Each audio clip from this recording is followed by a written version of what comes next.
Salut à tous et bienvenue sur Johnny Catch. Il est l'homme qui a écrit l'histoire à NXT. Un des big guys les plus spectaculaires de tous les temps. L'ogre qui a envoyé Adam Cole dans l'espace. Celui qui n'a pas de limite. Keith Lee. En 2020, tout semblait réuni pour qu'il devienne la prochaine grande superstar de la compagnie. Il avait tout pour lui. Un physique imposant, des capacités dans le ring uniques pour son gabarit, un team song génial qu'il chantait lui-même, des gimmicks que les fans adoraient. Et pourtant, après environ un an dans le main roster, il a été viré en novembre 2021 sans jamais connaître son heure de gloire, à la grande tristesse de ses nombreux supporters. On en vient logiquement à se poser une question. Comment la WWE a-t-elle pu rater Keith Lee? Dans cette vidéo, on va tenter d'y répondre en se replongeant dans son parcours incroyable, son succès à NXT après avoir pourtant échoué à 3 tryouts depuis 2008. On va analyser ce qui le rendait si génial et qu'est-ce qui a changé à partir de ses débuts à Monday Night Raw en août 2020, à travers aussi des anecdotes fascinantes sur toutes les coulisses de cette période. Avant de commencer, n'hésitez pas à vous abonner, à liker et à partager la vidéo pour soutenir la chaîne et ne pas manquer les prochaines. Merci à ceux qui l'ont fait et ceux qui le feront. C'est le catch comme on l'aime. Vous êtes bien sur Johnny Catch. Comment la WWE a pu rater Keith Lee? C'est parti!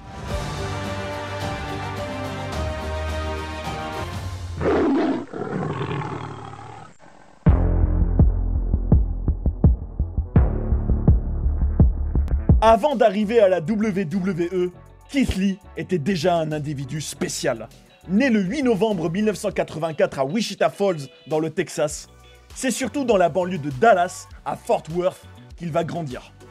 Celui qui mesure aujourd'hui 1m87 pour 154 kg était déjà une force de la nature dès son plus jeune âge, puisque sa mère raconte que quand il avait encore que 18 mois, alors qu'elle courait dans un aéroport en le tenant par la main, elle est tombée sur la jambe du petit Keith, qui n'a pas pleuré et pas dit un mot juste après, en restant debout, avec une jambe pourtant fracturée, pendant que sa mère paniquait. Sa jeunesse sera particulièrement difficile, puisqu'il grandit dans un quartier violent et que ses parents divorcent alors qu'il n'a que 4 ans. Il raconte qu'il ne rencontrera son père qu'à l'âge de 9 ans et qu'il n'avait pas la moindre idée de qui c'était. Une époque très dure, pendant laquelle le jeune Keith va aussi prendre du poids au fil de ses épreuves de la vie. C'est justement son père et sa belle-mère qui vont l'élever à partir de ses 12 ans, un âge auquel il a perdu celle qui lui a donné l'amour du catch, sa grand-mère. C'est avec elle qu'il en regardait à la télévision et qu'il la voyait s'enflammer devant la World Class Championship Wrestling et notamment les Von Erich. Keith, lui, deviendra fan à ce moment-là de Randy Savage et de Mr. Perfect. Même si c'est ce que son père voulait et que lui-même y était bon, Keith décidera de ne pas faire carrière dans le football américain et de plutôt écouter son cœur. Tenter sa chance dans le catch, cet univers qui le passionne. Il va aussi faire des études dans l'informatique et devenir très bon dans la programmation, ce qui va faire de lui un vrai geek, comme il le reconnaît lui-même, un fan de jeux vidéo et d'animé. Depuis 2007, il construit d'ailleurs ses propres ordinateurs et pour l'anecdote, sa future prise de finition du Big Bang Catastrophe est inspirée de la Big Bang Attack du personnage de Vegeta dans Dragon Ball. Bien avant de devenir la superstar qui a marqué de son empreinte NXT à partir de 2018, Keith Lee a connu un parcours laborieux avec des hauts et des bas pendant plus de 10 ans. Très tôt, alors qu'il vient juste de commencer le catch depuis 2005, il fait face à un préjugé qui va le suivre partout dans les indies au Texas. Un big guy comme lui n'est pas censé faire du high flying, du catch plus aérien et réservé à des gabarits plus petits. Mais pourtant, Keith en est capable. Contrairement à ce que son physique peut le laisser penser, il est agile et endurant, notamment grâce à son passé dans le football américain. Hélas, ça n'intéressait pas la plupart des promoteurs locaux. Le seul qui l'encourageait à être lui-même et à faire des moonsaults ou d'autres prises aériennes, si c'était ce qui lui correspondait, c'était son premier coach, celui auquel il rendra hommage des années plus tard, Killer Tim Brooks. À cette époque, Keith s'est même retrouvé sans abri, à vivre dans sa voiture, sans en parler à personne, même à ses parents, et même à son ami Raymond Wright, qui deviendra des années plus tard Eric des Viking Raiders à la WWE. Même quand on ne lui donnait que 20 $ après un show indépendant, Keith était déjà content. En 2008, il va avoir son premier try-out à la fédération de Vince McMahon et il va connaître une première expérience formatrice. Un des juges, la légende Dusty Rhodes, lui dit qu'il n'est pas prêt et qu'il est nul au micro, en termes de posture, de confiance en lui. Peu de temps après, le 30 mars 2009, il aura même l'occasion d'être un des membres de la sécurité pour Randy Orton et sa legacy à l'écran, censé les protéger de Triple H et des McMahon. D'ailleurs, Keith raconte que ce jour-là, quelqu'un lui avait dit en coulisses qu'à la première droite qu'il se prendrait de Vince, il devrait tout de suite tomber par terre, ce qu'il va faire, à la grande surprise du patron de la compagnie. À la même époque, alors qu'il catch à la River City Wrestling, il a aussi la chance de rencontrer Mick Foley, qui lui fera un Mr. Socko dans le ring, et qui lui donnera un conseil précieux. Démarque-toi, fais en sorte que les spectateurs parlent de toi en repartant. Dans son try-out suivant, pour essayer d'intégrer la Florida Championship Wrestling où la WWE formait notamment Roman Reigns en novembre 2011, ça se passera un peu mieux, mais toujours sans succès. Le vétéran William Regal lui dit par contre qu'il voit quelque chose en lui. Cette fois-ci, Dusty Rhodes lui dit que c'était mieux, mais qu'il détestait l'écouter. Keith raconte que ce jour-là, il essayait de jouer un rôle parce que depuis des années, les autres se moquaient de lui pour sa diction et son vocabulaire, qui peut sonner assez intellectuel et mou pour certains. Ce qui l'a rendu timide et ce qui l'a incité à ne plus être naturel. Mais l'American Dream lui dira de surtout être lui-même et de devenir confortable avec ça. C'est aussi Dusty qui va lui dire une phrase marquante dans son 3e try-out raté pour tenter d'être recruté à NXT en août 2013. Des essais particulièrement épuisants selon Keith, où plusieurs officiels vont être fans de lui, et où Dusty Rhodes lui dit « Gamin, tu as une présence dans laquelle je peux littéralement me prélasser. » En anglais, « A presence I can literally bask in ». Ça va donner à Keith l'idée de la catchphrase « Bask in my glory », que Dusty va trouver super et que Keith a toujours utilisé depuis, même dans les Indies. D'une certaine manière, c'est l'American Dream qu'il a créé et ça lui tient très à cœur. Il raconte que sans cette scène et ce moment partagé avec la légende, il aurait probablement abandonné le catch après ce nouvel échec. À cette époque, il ne pensait plus avoir d'autres chances. Son cœur était brisé. Mais d'un autre côté, les paroles de Dusty Rhodes, mais aussi de William Regal et de Jim Ross ce jour-là, qui lui a dit qu'il croyait à fond en lui, mais que c'était pas lui qui décidait, ont motivé Keith et vont finalement l'encourager à aller se faire la main encore plus dans les Indies, à parcourir le monde et à devenir une vraie star du circuit indépendant que la WWE ne pourra plus ignorer. À partir de là, il va notamment aller sur la côte est à Beyond Wrestling en mai 2016, où il va avoir son premier match contre un certain Dominik Dijakovic, dont il recroisera le chemin quelques années plus tard, et impressionner tout le monde par son in-ring spectaculaire, sa force quasi surnaturelle, son charisme, un match qui va lui permettre de quadrupler ses revenus par show. Dans cette période, il catchera à la Ring of Honor, il sera même champion du monde à la Pro Wrestling Guerrilla, il connaîtra des succès à la Evolve, mais c'est son quart de finale à la Battle of Los Angeles en 2017 contre une nouvelle fois Dominik Dijakovic qui attirera tous les regards et qui lui vaudra la note de 5 étoiles donnée par le journaliste Dave Meltzer. On y voyait deux grands gabarits massifs faire un match de fou, à aller à 100 à l'heure, voler dans tous les sens. En 2018, il vit aussi une scène assez incroyable où il est dans la rue à la Nouvelle-Orléans à l'occasion de WrestleMania 34 et où un de ses fans va interpeller Goldberg qui passait par là par hasard et lui dire que Keith Lee était la prochaine grande superstar. Keith ne s'y attendait pas du tout et était même un peu gêné parce qu'il portait une casquette de Evoli des Pokémon.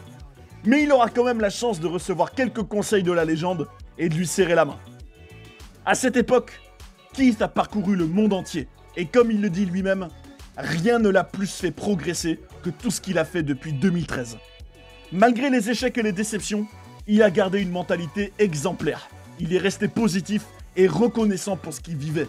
Travaillé son état d'esprit avec notamment de la méditation, pris du recul pendant des virées à moto qu'il adore faire, appris de ses échecs et étudié de près ses catcheurs préférés. le Brock Lesnar de 2002 à 2004, Kurt Angle, Samoa Joe, Seth Rollins. Il est aussi devenu ami avec le bodybuilder et coach en développement personnel C.T. Fletcher, qu'il surnomme Pops, qui a toujours cru en lui. Keith a mis en application ce que son premier entraîneur, Killer Tim Brooks, qu'il allait visiter juste avant son décès en 2020, lui a appris dès le début: ne jamais abandonner. Après un long parcours initiatique fait de tryouts ratés et de multiples expériences dans les indies, c'est précisément son côté big man athlétique, si inhabituel et rejeté par certains, qui va le rendre populaire. Et en 2018, il reçoit une offre pour catcher au Japon et une autre de NXT. Pour lui, le choix est évident.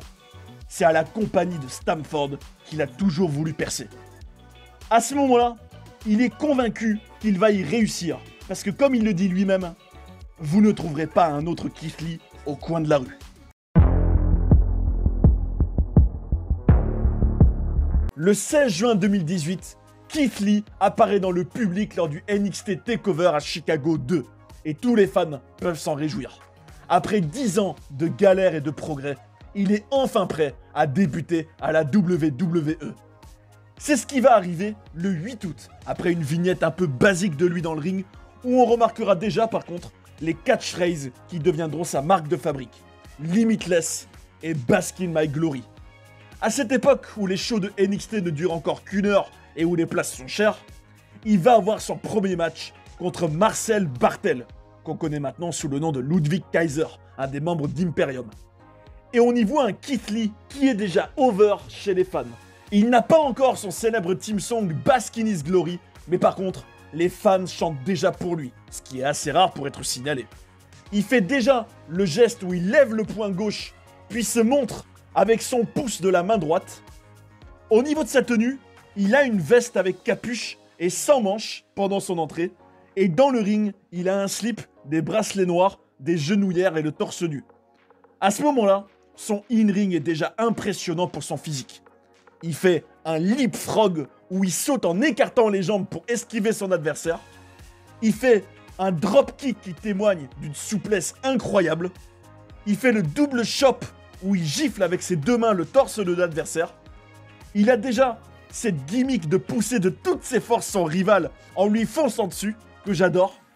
Et sa prise de finition, le Big Bang Catastrophe, une sorte de mélange entre un attitude adjustment à la John Cena, puis un running power slam à la Braun Strowman. Ce qui est clair dès cette époque, c'est qu'il est sacrément athlétique et vif pour un gars d'environ 150 kg, et qu'il est un des rares big guys de NXT, dont les acteurs principaux à cette époque sont Tommaso Ciampa, Johnny Gargano et Adam Cole. Par la suite, il va surtout avoir des matchs dans des house shows, très rarement à la télévision hélas, enchaîner quelques victoires, puis une première défaite contre Lars Sullivan au NXT du 28 novembre. Malgré sa défaite, il restait quand même impressionnant dans sa souplesse et sa vivacité. On y voit aussi son excellent acting quand il se relève d'une tentative de pin. Il fera même une sorte de pirouette dans les airs en se jetant par-dessus la troisième corde. Personnellement, je trouvais ça pas top de le faire perdre de manière clean aussitôt et on ressent pas vraiment de projet autour de lui. Le 27 février 2019, il retrouve son vieux collègue des Indies, Dominik Dijakovic, et il débute enfin son incroyable theme song, un vrai atout qui le fera aimer encore plus par les fans. Dans l'ensemble, à toute cette époque, il souffre du format de seulement 1 heure de NXT et se fait trop rare. Par exemple, il n'a eu aucun match télévisé entre le 27 février et le 15 mai contre César Bononi, un match où il fera pour la première fois un autre geste qui deviendra une marque de fabrique, une sorte de geste de chef d'orchestre pour accompagner les chants du public pour lui. Triple H et les autres officiels de NXT considéraient-ils qu'il n'était pas prêt? En tout cas, à ce moment-là, Keith trouvait que ça allait pas assez vite. Il se sentait pas bien utilisé. Un point positif par contre, était qu'il a pu déménager à Orlando, être tout proche du Performance Center de la WWE et y rejoindre sa copine et future épouse Mia Yim. À cette époque, il a dû s'habituer à tout un nouveau système et les opportunités étaient plus rares pour lui. Mais tout ça s'apprête à changer. À partir de septembre 2019, NXT s'apprête à être diffusé en live, ce qui n'était pas le cas avant, sur la chaîne USA, et va passer à un format d'1h30, qui pourrait lui permettre d'avoir plus de matchs télévisés et de petit à petit gravir les échelons. Lui-même disait qu'avoir des matchs en direct à la télévision allait offrir à beaucoup de personnes la possibilité de voir un Keith Lee au sommet de son art, sans chaîne, sans menottes, et qu'il pourrait faire les choses comme lui le voulait.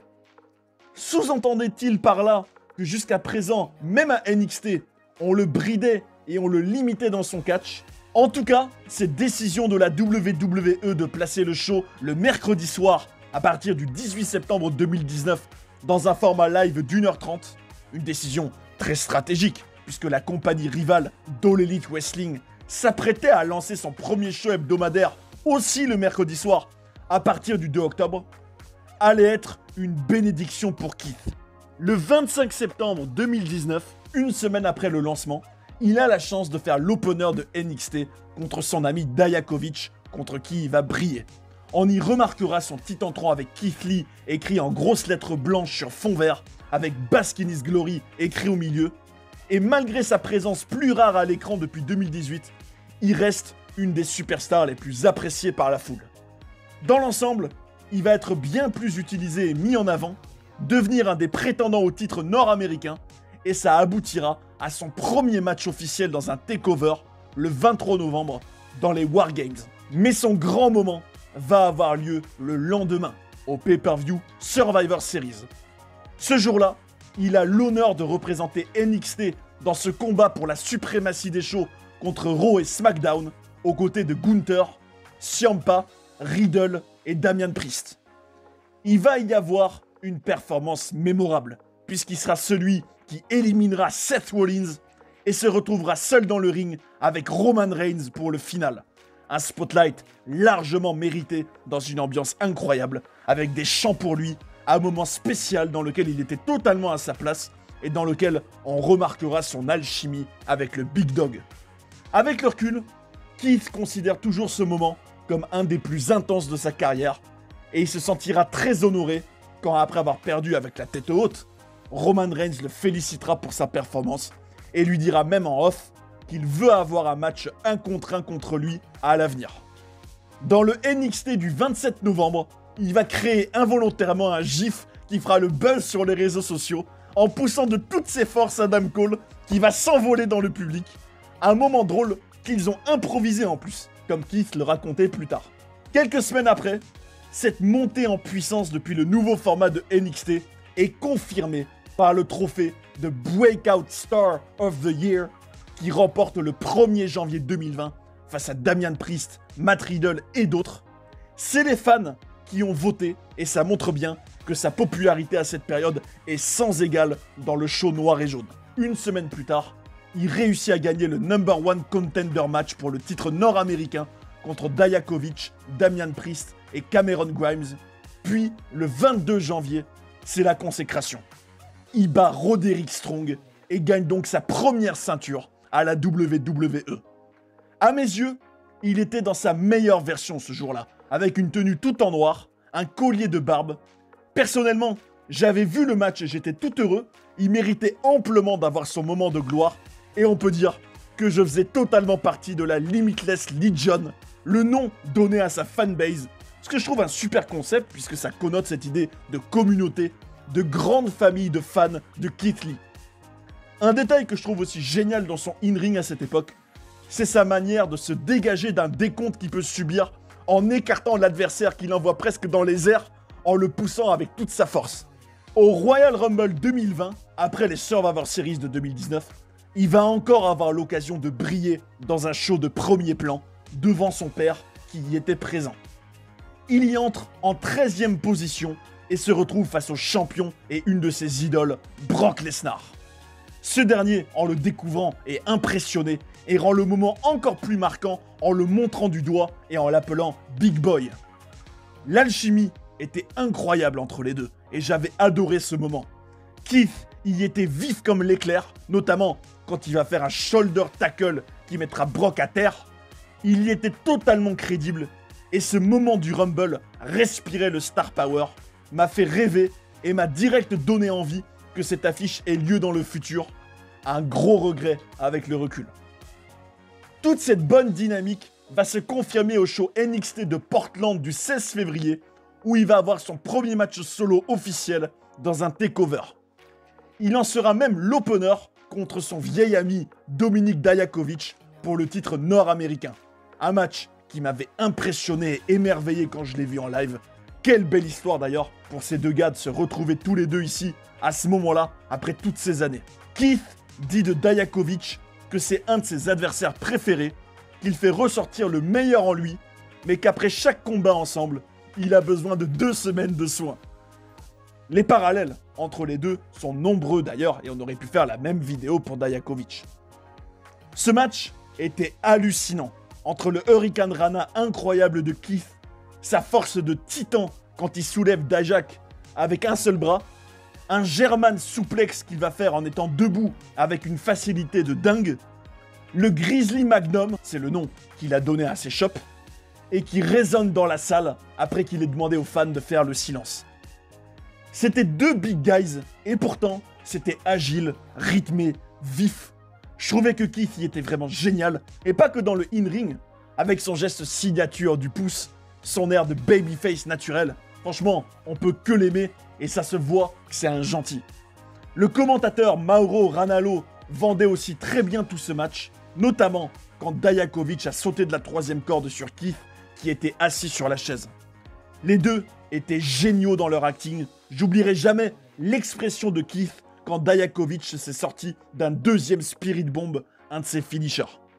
On peut vraiment dire qu'ils se subliment l'un et l'autre, et je pense que c'était le meilleur match de la carrière de Keith. Ce dernier va laisser célébrer Dijakovic par respect à la fin, et ça se termine dans le fair play. Un très beau moment.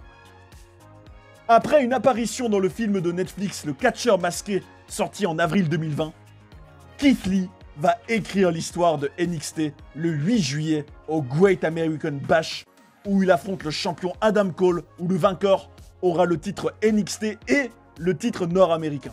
Je trouvais ça super d'avoir les pronostics des légendes Mick Foley, Shawn Michaels et Mark Henry pendant le show. Ça apportait encore plus de crédibilité et de hype à cette affiche. Dans des conditions, hélas, pas à la hauteur de l'événement, puisque c'était au Performance Center, quasiment sans public, Keith va apparaître dans une belle tenue, en pleine confiance. On soulignera qu'avant les entrées, on voyait les 2 superstars arriver des coulisses avec une musique de tension, comme la WWE a pu le faire parfois pendant l'Attitude Era. Ce jour-là, Keith Lee devient le premier double champion de l'histoire de NXT, dans une belle scène avec plein de confettis, une grande victoire, après tout son parcours, toutes ces années, une belle consécration qu'il va dédier à son premier coach, Killer Tim Brooks. À ce moment-là de la carrière de Keith Lee, tous les rêves étaient permis. Je le trouvais incroyable. C'était vraiment un big guy qui se démarquait de tous les autres. J'avais jamais vu un catcheur de son gabarit réaliser toutes les prouesses qu'il faisait. Ce mélange entre vivacité, agilité et force brute le rendait vraiment unique. Et pouvez-vous seulement imaginer les matchs incroyables qu'il aurait eu en termes de spectacle et d'alchimie avec Brock Lesnar, Roman Reigns, John Cena, Bobby Lashley. D'ailleurs, associer Keith à MVP comme manager aurait pu être génial aussi. Il aurait été comme sa bête sauvage un peu. Personnellement, j'ai fait tous ces matchs sur le jeu 2K20 et c'était super. Il y avait tout le temps une alchimie de ouf. Des fois, on imagine un dream match, mais c'est moins bien une fois qu'on le voit. Mais là, franchement, ça livrait la marchandise.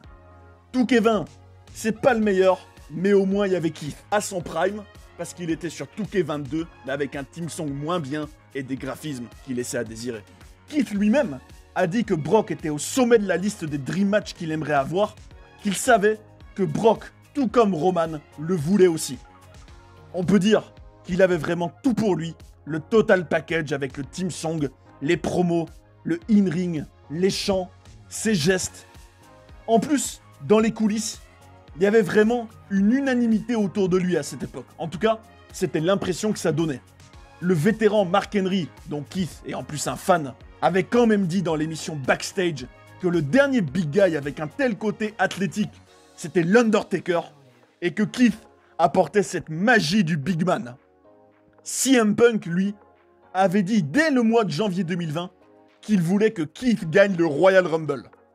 C'est quand même pas rien quand des grands de ce business parlent de toi de cette manière. Le 22 août 2020, il va déjà perdre son titre contre Karrion Kross au NXT TakeOver 30, quelques semaines après avoir rendu sa ceinture nord-américaine vacante. La raison en était simple. C'était déjà l'heure pour lui d'être lancé dans le grand bain, le main roster. Après son match contre Kross, Triple H, le boss de NXT, fait un speech dans lequel il lui rend hommage. Keith raconte que le Cerebral Assassin aurait voulu le garder plus longtemps dans son show, et même lui aurait préféré aussi, puisqu'à peine 6 semaines après son moment de gloire au Great American Bash, il devait déjà faire ses valises. Très peu de temps avant son match contre Karrion Kross qui a eu lieu le 22 août, il a appris qu'il allait débuter dans le main roster après SummerSlam. Tout est allé très vite, mais apparemment, les officiels voulaient le faire venir depuis un moment, et finalement, c'est déjà bien que Keith ait pu y rester autant. Dans tous les cas, ça montre sa réussite depuis septembre 2019. Malgré la précipitation de cette décision, tout incitait à l'optimisme à ce moment-là. Comme Keith le dit, de mon point de vue personnel, j'ai tout. Personne ne résumera mieux ses qualités que son ancien patron à NXT, Triple H. Keith a tous les outils. C'est marrant, parfois à l'antenne, Mauro Ranallo l'appelle le Moment Maker. C'est ce qu'il est. Il est une machine à créer des moments. Ses matchs sont stellaires. Il travaille dur. Il est humble. C'est un super être humain. Un leader du vestiaire. Il est tout ce qu'on peut vouloir d'un catcheur. Le pro ultime. Avec tous ces compliments et son momentum accumulé depuis des mois, le succès dans le main roster de Keith Lee semblait gravé dans le marbre. Et pourtant, aux côtés de Vince McMahon, l'histoire sera bien différente.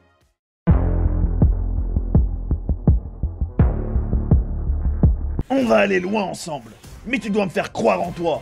Ici, on a une grande audience globale, c'est un peu différent. Tu dois faire quelques changements et être toi-même. Regardez ce que j'ai ici.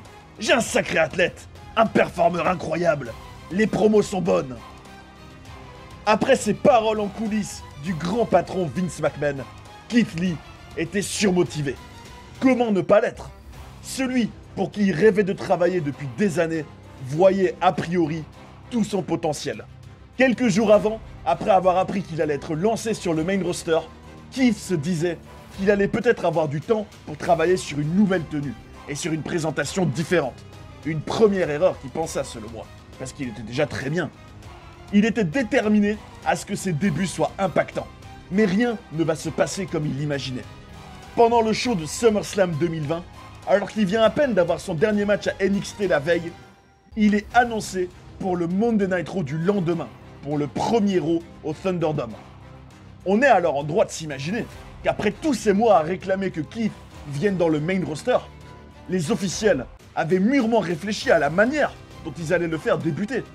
Forcément qu'ils avaient un projet pour lui, un plan pour le construire comme la nouvelle grande superstar de la compagnie, après avoir analysé tous ses points forts à NXT, tout comme tous ses fans qui chantent pour lui et qui ont pu admirer ses qualités incroyables depuis l'automne 2019, dont je fais partie. Les officiels n'ont pas pu passer à côté de son in-ring unique et spectaculaire pour un big guy, de son team song génial, de son look et de ses tenues qui étaient déjà super.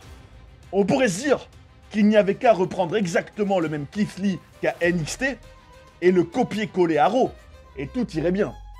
Et pourtant, le 24 août 2020, c'est un Keith complètement différent qui vient interrompre Randy Orton en pleine promo. Rasé de près, avec seulement une barbe mouche, avec une sorte de jupe, des genouillères qui traînent de manière très brouillonne par-dessus ses bottes, et un débardeur noir à compression, il n'a plus rien à voir avec celui qui avait le total package d'une superstar. Même son team song, un de ses énormes atouts, avait changé, remplacé par un morceau de rock sans paroles très générique. D'un côté, c'était super pour Keith d'être tout de suite mis au premier plan en venant s'ajouter à la rivalité en cours entre Randy Orton et le champion WWE Drew McIntyre, ce qui lui garantissait une exposition maximale immédiate. De l'autre, ne valait-il mieux pas commencer progressivement avec une série de victoires dominantes pendant plusieurs semaines, éventuellement une ceinture intermédiaire, jusqu'à par exemple une explosion au prochain Royal Rumble 5 mois plus tard? Dans son interaction avec Orton, le même gars qui protégeait 11 ans avant, Keith va utiliser un langage assez soutenu, parler d'une manière qui peut faire rappeler un peu une berceuse. Une voix pas assez affirmée et pas assez énergique selon moi. Encore une fois, en sachant que c'est dans le in-ring que Keith est unique et impressionnant, est-ce que c'était pertinent de le faire démarrer par quelques minutes de promo contre un des meilleurs au micro, face à qui il était voué à souffrir de la comparaison? Plus tard dans ce show, il va avoir un match contre le Legend Killer, avec ce débardeur qui cache son corps, comme s'il ne fallait absolument pas que le spectateur voie qu'il est gros. Et il ne va même pas avoir l'occasion de briller, puisque ça se termine par une disqualification à cause d'une intervention de Drew. À ce moment-là, quelle déception énorme après avoir été hypé par l'annonce de ses débuts pendant SummerSlam et en s'attendant à voir le même Keith qu'à NXT. L'incompréhension s'emparait de nos esprits. Pourquoi avoir tout changé? Pourquoi avoir voulu réparer quelque chose qui n'était pas cassé? Et aussi, pourquoi utiliser Keith comme un pote à Drew McIntyre dans sa rivalité avec Randy Orton? Ne vaut-il pas mieux, niveau charisme et personnalité, que d'être un second couteau dans une feud? Comment expliquer tous ces mauvais choix en cascade? Au niveau du changement de theme song, on apprendra que celui de base de Keith Lee était produit par le duo CFO Dollar, avec qui la WWE avait coupé les liens récemment. La fédération essayait de supprimer tous ceux qu'il avait produits et de les remplacer par des nouveaux, et hélas, l'excellente musique de Keith en a payé le prix. Et tout ça sans même avoir un nouveau theme song préparé en amont. Même lui avoue avoir été surpris, puisqu'en général, quand un gars débutait en main roster, il gardait toujours sa musique. Encore plus si, comme lui, il l'avait écrite et chantée lui-même. Ce changement allait être reçu très négativement sur Internet, et quelques mois plus tard, Keith aura réussi à en écrire un nouveau, mais beaucoup moins bien à mon goût que l'original. Il dit lui-même qu'au moment de débuter, il ne savait même pas qu'il devait changer de musique, et donc il n'avait rien de préparé. Au moins, on lui a laissé la possibilité ensuite de l'écrire lui-même, ce qui lui a fait plaisir. À ce moment-là, j'ai dit ok, mais comment expliquer ce changement de tenue alors? Keith explique qu'il voulait faire quelque chose de différent, et que ce qu'il avait mis ce jour-là était en réalité censé être un test. Il a demandé à sa costumière de lui créer un nouveau look intégral en seulement 36 heures, ce qui montre bien la précipitation et le manque de préparation de ses débuts. Avec si peu de temps, la première version de son look allait être ratée, avec cette sorte de jupe qui allait faire rire tous ses nouveaux collègues en coulisses. À mon avis, c'était pas vraiment l'impact qu'il avait espéré, je pense. Où était passé le Keith Lee qu'on avait vu 2 jours avant contre Karrion Kross à NXT? Le contraste sera encore plus choquant quelques jours plus tard, le 30 août, dans son premier match solo en pay-per-view dans le main roster contre Randy Orton à Payback. D'abord, un segment sorti de nulle part va avoir lieu dans lequel le vétéran JBL va dire à Keith à quel point ce match est important, à quel point les enjeux sont élevés pour lui. Est-ce que c'était un message caché de Vince McMahon? Est-ce que Keith en saisissait les subtilités? Pour être honnête, en voyant son entrée pour son match, ma première réaction a été d'exploser de rire. Comme si c'était un sketch. Son look était pire que jamais. D'un coup, il portait une sorte de jupe en peau de mouton ou avec des plumes, c'était pas très clair. Un haut noir et or avec des dessins de traits avec des cercles au bout qui n'avaient aucun sens. Contrairement à d'habitude où ça arrivait qu'il arrive avec sa capuche et qu'il l'enlève dès son arrivée sur le stage, il l'a cette fois-ci gardé tout en marchant sur la rampe, puis l'a enlevé juste avant d'entrer dans le ring. À ce moment-là, je me disais, mais quelle mouche les a piqués pour faire tout ça? Heureusement, dans le in-ring, il était revenu à un long slip, comme avant, même s'il était vert, ce qui faisait encore une autre couleur dans ce look déjà assez incohérent. Et il avait toujours ce débardeur qui ne lui allait pas bien, je trouve. Ce qui saute aux yeux en voyant tout ça, c'est que ça n'a pas été réfléchi et préparé longtemps en amont. C'est évident. On remarque qu'il y a écrit Legion dans le dos, Keith Lee sur les fesses, qu'il y a des logos sur les 2 côtés du slip et sur la poitrine. Personnellement, je trouve que c'est surchargé et ça me plaît pas du tout. Le match en lui-même, j'ai bien aimé par contre qu'il fasse son leapfrog comme à NXT, qu'il ait poussé de toutes ses forces Orton en dehors du ring. Par contre, ils n'ont pas réussi à casser la table quand ils ont essayé, comme un signe. Keith allait gagner le match sur sa première Spirit Bomb et de manière clean contre un main eventer de la WWE, ce qui est bien sûr un premier match marquant, mais qu'est-ce que ça valait réellement? Le finish sortait de nulle part, sans vraie domination pendant le match. Ça avait pas vraiment de sens, je trouve. Le fait est qu'à ce moment-là, il y avait encore de grands espoirs pour lui. Qu'en coulisses, on croyait en lui, et Keith lui-même était honoré et content de commencer avec Orton, qui est devenu comme un mentor pour lui. Le Legend Killer lui fera même des compliments, ce qui lui fera très plaisir, puisqu'il recevait la validation d'un vétéran du business. Cette victoire marquante n'aura pas vraiment de suite, puisque dans l'Euro du 31 août, c'est Orton qui gagne le triple threat contre Rollins et Keith Lee pour redevenir l'aspirant numéro 1 au titre. Ce qui m'a aussi frappé dans ce show, c'est à quel point la promo de Keith ne sonnait pas du tout naturelle. On aurait dit qu'il se prenait pour un poète. À ce moment-là, je vous dis, est-ce que c'est lui qui a voulu exagérer sa diction et son intonation déjà atypique, ou est-ce qu'on lui a demandé de le faire? Ce qui est sûr, c'est que débuter sans public n'était pas non plus une bonne idée et qu'il aurait mieux valu attendre le retour des spectateurs pour que l'arrivée de Keith dans le main roster crée une vraie pop à la hauteur de l'événement.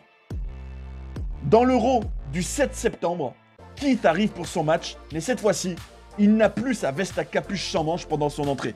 Encore une fois, ça se voit qu'on tâtonne, qu'on expérimente, alors qu'en principe, c'est à NXT qu'on est censé faire des tests et des expériences, pas maintenant.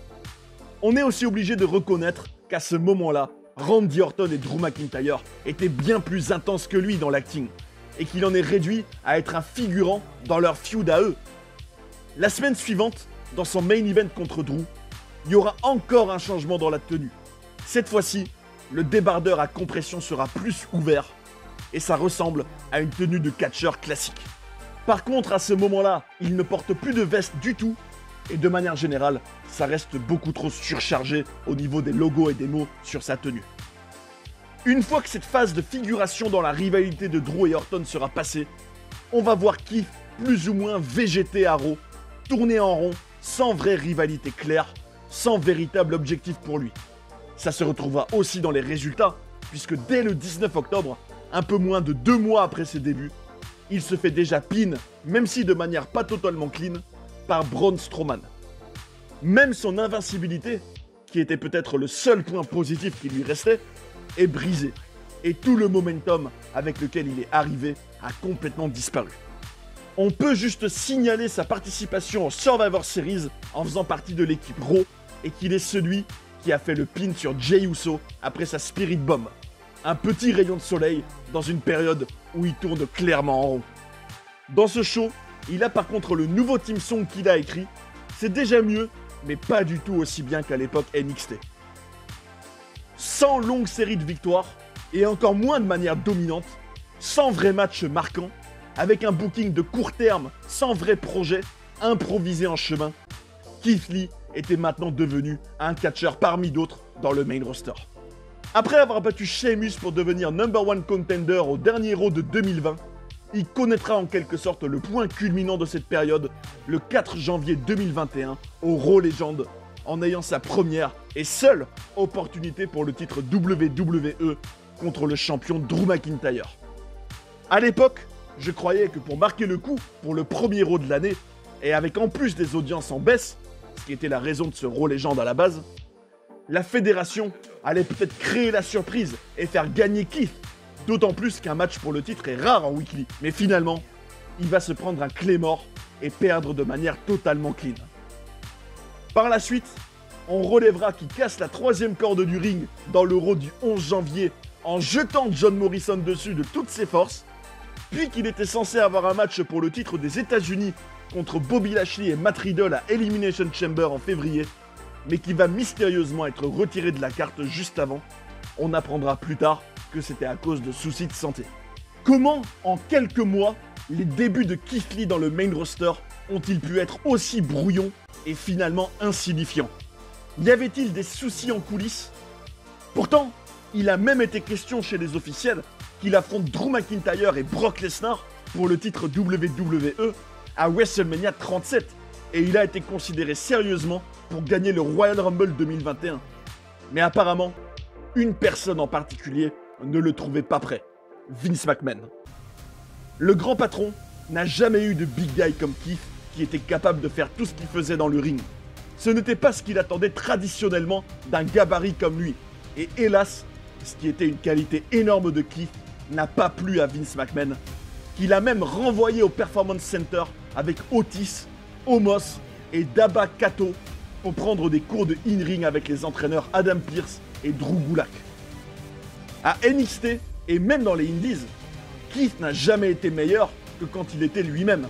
Et Vince a voulu le changer direct dès son arrivée en main roster. Il a jamais compris Keith. Et ce n'était pas seulement lié à sa manière de catcher ou à son physique. Keith raconte aussi que sa manière de parler dans ses promos, que personnellement j'ai pu trouver super à NXT, notamment avec sa catchphrase « Greetings and Salutations », ne plaisait pas aux officiels. Ils avaient un souci avec son comportement et sa cadence dans ses promos. Vince avait-il aussi un souci avec le physique de Keith? Même si ce dernier prétend que non, on ne peut que remarquer qu'en main roster, il n'a jamais catché torse nu comme avant.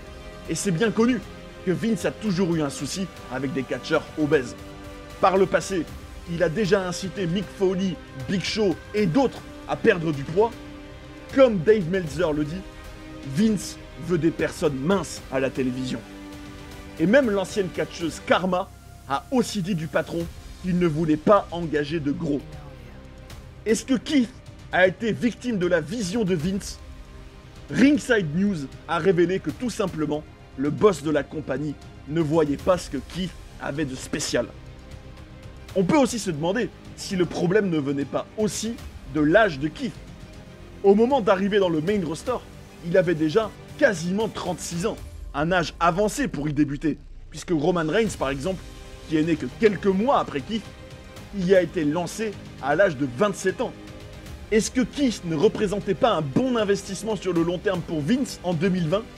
Est-ce qu'il avait peur qu'il soit déjà rouillé au bout de 2 ou 3 ans? C'est très bien possible. En tout cas, quelques mois plus tard, après avoir réglé ses soucis de santé, Keith Lee était prêt à revenir dans le main roster à l'été 2021. Alors qu'il est sur le point de faire son retour, les officiels viennent le voir en lui proposant un nouveau changement de personnage. Ils veulent qu'il devienne le Bearcat, ce qu'on peut traduire par l'ours-chat. Quand on lui a présenté cette nouvelle gimmick, Keith n'en comprenait pas le sens. Il y a réagi en disant « Quoi? Pourquoi ?» Puis « Non merci ». Et à ce moment-là, il croyait en être débarrassé. À son retour, il va tout de suite perdre de manière clean contre Bobby Lashley le 19 juillet, puis même perdre par tap-out contre Karrion Kross. Le moindre momentum pour son retour était tout de suite tué dans l'œuf. Keith raconte qu'à ce moment-là, en plein milieu de ce Monday Night Raw, Vince McMahon a quitté la Gorilla Position et emmené Keith dans une autre pièce pour lui parler seul à seul. Dans cette discussion, le patron va lui dire qu'il a besoin de lui, qu'il n'est pas fan de la diction, de l'élocution et de la cadence dans la manière de parler de Keith. Il lui dit « Tu sonnes trop intelligent ». Il veut qu'il devienne le Bearcat, une gimmick avec plus d'intensité et de colère. Face à cette demande de Vince, Keith va se laisser convaincre et finit par accepter ce nouveau personnage. Et ça va être le début de la fin pour Keith Lee à la WWE. Comme il le dit, c'est quand il était lui-même, ou une extension de lui-même x 100, qu'il a le mieux réussi.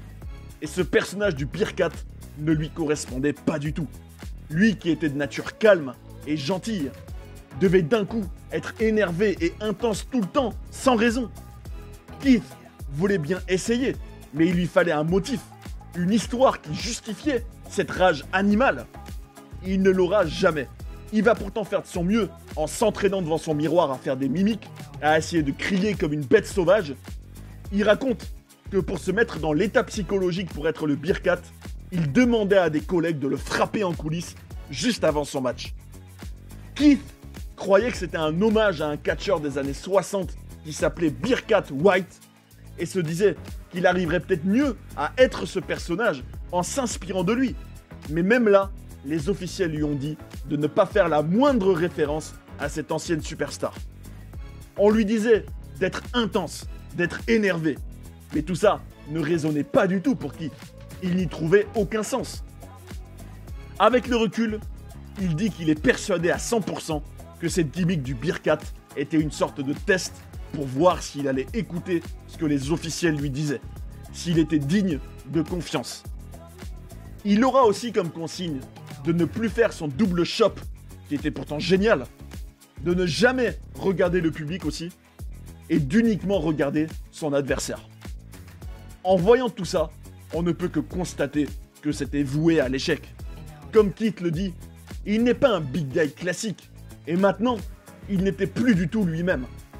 Dans l'émission Out of Character avec Ryan Satin, il explique qu'il est quelqu'un de gentil, qui avait peut-être ce côté bestial et énervé quand il était bien plus jeune, qu'à l'époque, ça arrivait que des passants aient peur de lui en le voyant, mais qu'avec le temps, en devenant fan d'animés et de livres, il s'est adouci, qu'il a appris à tout de suite mettre les autres à l'aise en disant « Greetings and salutations » par exemple, que ce côté plus tueur et sauvage ne lui correspondait plus du tout. Apparemment, il a même été question à un moment que son ancien adversaire, Adam Cole, devienne son manager. Une autre idée aux antipodes de ce qu'il a pu être à NXT. C'est aussi dingue de voir que celui contre qui il venait de tap out le 26 juillet, Karrion Kross, avait lui aussi des problèmes similaires à l'époque. Alors qu'un an avant, ils s'affrontaient pour le titre à NXT en étant les meilleures versions d'eux-mêmes, l'un doit devenir le Birkat et l'autre doit porter un casque dans une tenue qui n'avait plus rien à voir avec comment il était avant, privé aussi de celle qui l'accompagnait toujours au ring, Scarlett Bordeaux, ce qui était pourtant un point fort de son entrée jadis. Le 27 septembre 2021, Keith revient enfin à l'écran avec tout son repackaging pour un match dans lequel il va rapidement tataner Akira Tozawa.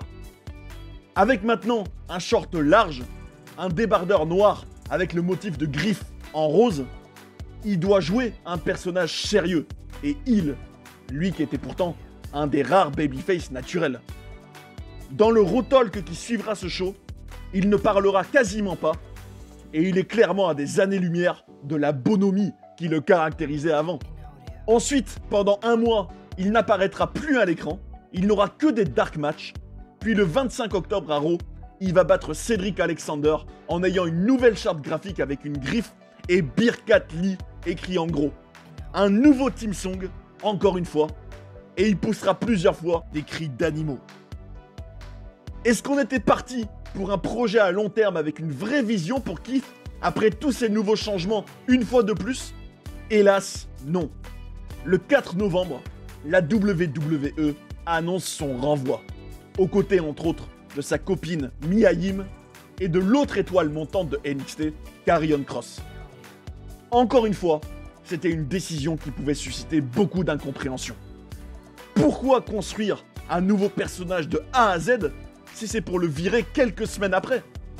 Selon l'ancien insider Vince Russo, toute cette gimmick était en réalité une punition pour Keith Lee.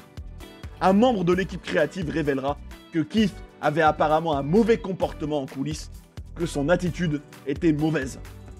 A priori, la seule raison pour laquelle la WWE l'avait mis en avant en 2020 à la base, c'est parce que dans une ère où il n'y a aucune autre nouvelle star, quand tu as un homme de 150 kg avec son niveau d'agilité dans le roster, tu n'as pas d'autre choix que de le mettre en avant.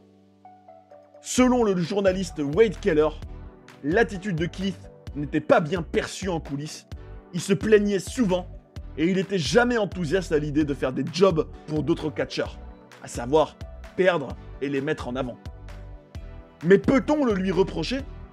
Est-ce que c'était pas normal qu'il ne soit pas content en voyant à quel point on détruisait tout ce qu'il avait rendu si populaire et ce qui faisait de lui une superstar unique? N'avait-il pas raison de vouloir mieux, de défendre ses intérêts et de se soucier de son personnage? Après tout, vu que Vince McMahon avait dit dans le Stone Cold Podcast en décembre 2014 à propos de cette nouvelle génération de catcheurs qu'elle manquait d'ambition et qu'elle ne voulait pas vraiment saisir les opportunités. Keith ne montrait-il pas exactement le contraire avec cette attitude? En tout cas, après son licenciement, Keith va garder le cap et ne pas pour autant perdre l'espoir pour l'avenir. Comme il le dit, même si des changements soudains se produisaient et des choses de ce genre, j'étais persuadé que d'une manière ou d'une autre, je trouverais ce que je devais faire pour aller de l'avant et continuer à faire ce que j'aime faire. 2 ans après avoir brillé au Survivor Series, un peu plus d'1 an après avoir brillé à NXT et être arrivé dans le main roster avec de grandes attentes autour de lui, l'histoire de Keith Lee à la WWE était terminée.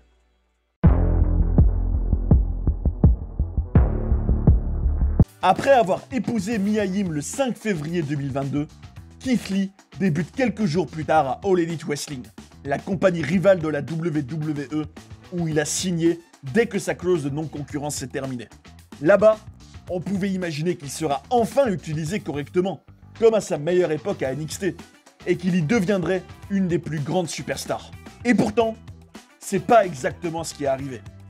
Au pay-per-view Révolution le 6 mars, il ne remporte pas le ladder match auquel il participe, qui offrirait une opportunité pour le titre TNT au vainqueur, qui sera finalement Wardlow.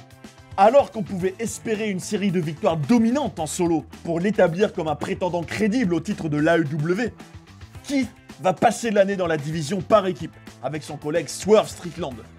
Ils gagneront la ceinture tag team le 13 juillet, puis auront un règne de 70 jours avant de la perdre contre The Acclaimed. À la fin de l'année, le 21 décembre, Keith se fera trahir par son partenaire dans une attaque vicieuse qui l'éloignera des écrans quelques semaines, pour au final revenir le 17 février 2023 et sauver Dustin Rhodes, le fils de Dusty, l'homme qui lui avait quand même donné l'idée de sa phrase jadis de Bask in His Glory. Depuis, on l'a vu avoir plusieurs matchs, encore une fois en tag team, mais avec Rhodes cette fois-ci, et quelques matchs en solo, notamment contre Chris Jericho, et ce qui marque le plus en revoyant Keith, c'est ses cheveux gris, apparemment sa couleur naturelle depuis des années, la cape qu'il a mise dans son entrée, ce qu'il dit avoir fait en clin d'œil au personnage de Leroy Smith dans le jeu vidéo Tekken, et surtout le fait qu'il est quand même loin de l'homme sans limite qu'on a connu à NXT. Il est bien moins vif et moins dominant dans le ring, ce qui est aussi un choix de booking bien sûr, et après cette défaite où il s'est fait pin par Jericho après une intervention de Swerve Strickland, c'est difficile de l'imaginer retrouver toute sa splendeur d'antan. D'ailleurs, on remarque que l'AEW a même teasé une association entre Keith et Adam Cole. Keith expliquera tout ce nouveau look en disant que c'est un affront destiné à toutes les personnes, y compris d'autres compagnies, qui lui ont dit à quoi il devait ressembler. Un Keith apparemment encore chafouin de ce que la WWE lui a fait subir, et ça peut se comprendre. On peut en tout cas être sceptique sur cette première année à l'AEW, qui a suscité des critiques de la part de Vince Russo par exemple, qui considère que l'équipe créative de la fédération n'a pas appris des erreurs de la WWE et est en train de le rater complètement, que ses victoires ne sont pas du tout assez dominantes dans le ring. On voit que ces matchs en solo, ils sont très rares et peu marquants jusqu'à présent, et c'est bien dommage je trouve. Keith lui-même voit cette première année à l'AEW comme une expérience imprévisible et parfois déroutante. Il dit qu'il reste déterminé à y devenir champion du monde et est convaincu qu'il a ce qu'il faut pour le devenir. Comme il l'a dit lui-même récemment, « Je suis au sommet de la chaîne alimentaire. Je suis une anomalie. Je ne suis pas un autre de vos catcheurs ordinaires. Je suis différent.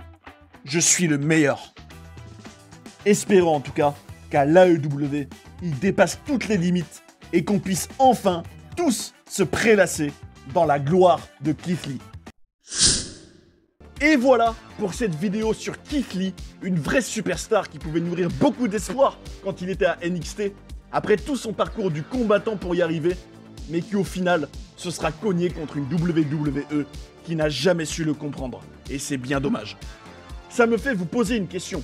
Selon vous, quelle a été l'erreur principale de la compagnie dans son utilisation de Keith ? Dites-moi ce que vous en pensez, ce sera un plaisir de lire vos commentaires et de partager nos avis ensemble, parce que c'est le catch comme on l'aime.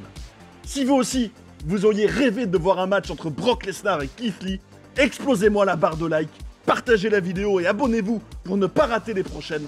C'est le meilleur soutien pour la chaîne et c'est très important. Merci beaucoup à ceux qui l'ont fait et à ceux qui le feront. On est ensemble.